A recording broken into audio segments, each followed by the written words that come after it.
श्री गणेशाय नमः। श्री जानकी वल्लभो विजयते। श्री सर्वेश्वरी श्री राधा रानी की जय। राधे कृष्णाय नमः। आज हम वैशाख महात्म्य के विषय में बात कर रहे हैं। इधर के 2 महीने, एक चैत्र मास जिसमें स्वयं श्री राघवेंद्र सरकार का जन्म होता है, जिसे मधुमास कहते हैं।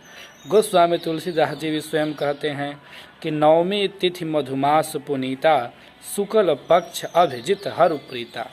इस प्रकार वो चैत्र मास को मधुमास कहते हैं और ये वैशाख मास माधव मास संतों के द्वारा कहा जाता है।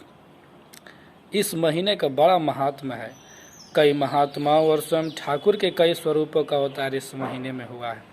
इसी महीने में माँ सर्वेश्वरी जगदम्बा जानकी का अवतरण होता है और इसी महीने में नरसिंह भगवान का अवतार होता है। इसी महीने में मोहिनी एकादशी होता है। इसी महीने में गंगा सप्तमी पड़ता है। इसी महीने में पूज्यपाद शंकराचार्य भगवान का अवतार होता है। इसी महीने में कई महापुरुषों का मलुकदास जी का अवतार होता है। कई महापुरुषों का और श्री विग्रह का अवतार इस महीने में हुआ। माँ जानकी का अवतार इस महीने में हुआ। इस महीने में तीर्थ क्षेत्र गमन, दान, पुण्य, स्नान आदि का बड़ा भारी महत्व किया गया है। जिस प्रकार लोग कार्तिक और माघ स्नान करते हैं, उसी प्रकार का स्नान इस वैशाख मास में माना गया है। जलदान का विशेष महत्व है इस महीने में। लोगों को चाहिए कि प्रत्येक दिन गंगा स्नान करके किसी अनुष्ठान का कार्य पूरा करें, लेकिन अगर हमारे पास समय उपलब्ध नहीं हो पाता है तो अब जो 3 दिन बचे हैं, 21, 22 और 23, 21 मई से लेकर 23 मई तक त्रयोदशी, चतुर्दशी एवं पूर्णिमा, ये 3 दिन अगर हम अच्छे कार्य को कर लेते हैं, धार्मिक कार्य कर लेते हैं, तो हमारी उन्नति होती है। शास्त्र कहता है कि जो 3 दिन में धार्मिक कार्य को करता है, उसे पूरे महीने के धार्मिक कार्य का फल प्राप्त हो जाता है। गीता पाठ का बड़ा भारी महत्व है, इसलिए प्रयास कीजिए कि इस 3 दिवस में गीता का पाठ अवश्य हो। स्कंद पुराण की उक्ति है, गीता पाठम तो यह कुर्यादितमेव दिनत्रये, दिने दिने अश्वमेधानां फलमेति न संशयः।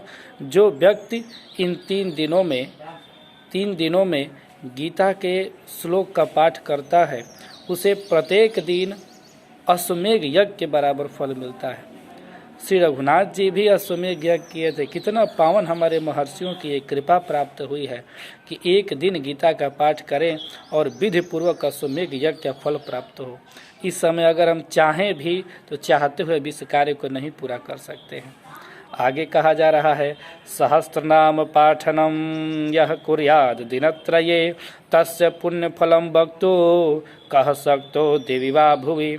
अर्थात जो इस समय विष्णु सहस्त्रनाम, आदि सहस्त्रनाम, नरसिंह सहस्त्रनाम, जानकी सहस्त्रनाम, राधा सहस्त्रनाम, भगवान के नाम रूप का ध्यान करता है, उसके पुण्य का वर्णन करने में कोई संभव नहीं है। कौन कर सकता है उसके पुण्यों का वर्णन।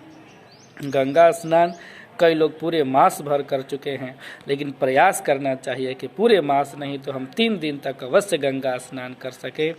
सहस्त्रनाम हृदैव पुण्यायां मधुसूदनम, पयसा स्नापैव याति विष्णुलोकम कल्पशम। अर्थात जो व्यक्ति ये 3 दिन गंगा स्नान करता है, उसे मास भर के गंगा स्नान का फल प्राप्त हो जाता है। आप सबसे निवेदन है, खूब गंगा स्नान करें, खूब भगवान का तीर्थाटन करें, नाम जप करें, गीता के श्लोक का पाठ करें, विष्णु सहस्त्रनाम या भगवान के अन्य नामों का जप करें और जलदान विशेष रूप से करें। और हमारी शास्त्रों की बहुत कृपा है कि अगर हम मास भर नहीं कर सकते हैं तो ये 3 दिन हमारे लिए बहुत महत्वपूर्ण है। इसलिए आप सबको नरसिंह जयंती की हार्दिक शुभकामनाएं। तिथि तो नरसिंह जयंती, परंतु त्रयोदशी का भी आज भाव बन रहा है। आज ही से शुरू कीजिए। त्रयोदशी, चतुर्दशी एवं पूर्णिमा, ये 3 दिन अत्यंत महत्वपूर्ण है। जाइए, तीर्थाटन कीजिए, भगवान नाम स्मरण कीजिए। माँ जगत जननी जगदम्बा सर्वेश्वरी माँ जानकी सबका कल्याण करे और नरसिंह रूप में स्वयं वात्सल्य अवतार है। प्रहलाद की रक्षा के लिए प्रभु प्राकट्य करते हैं और जिस प्रकार गौ अपने बछड़े को चाट देती है और उसे दुलार करती है, माता अपने पुत्र को दुलार करती है, उसी प्रकार भगवान श्री नरसिंह हम सबको दुलार करते हैं। भगवान के इस वात्सल्य स्वरूप को हम बारंबार प्रणाम करते हैं, हम प्रार्थना करते हैं कि वे हम सब के जीवन का मंगल करें एवं हमें अपने भगवत स्वरूप का दर्शन प्राप्त कराएं। जय जय श्री राधे सीताराम सीताराम सीताराम सीताराम, जय जय श्री सीताराम।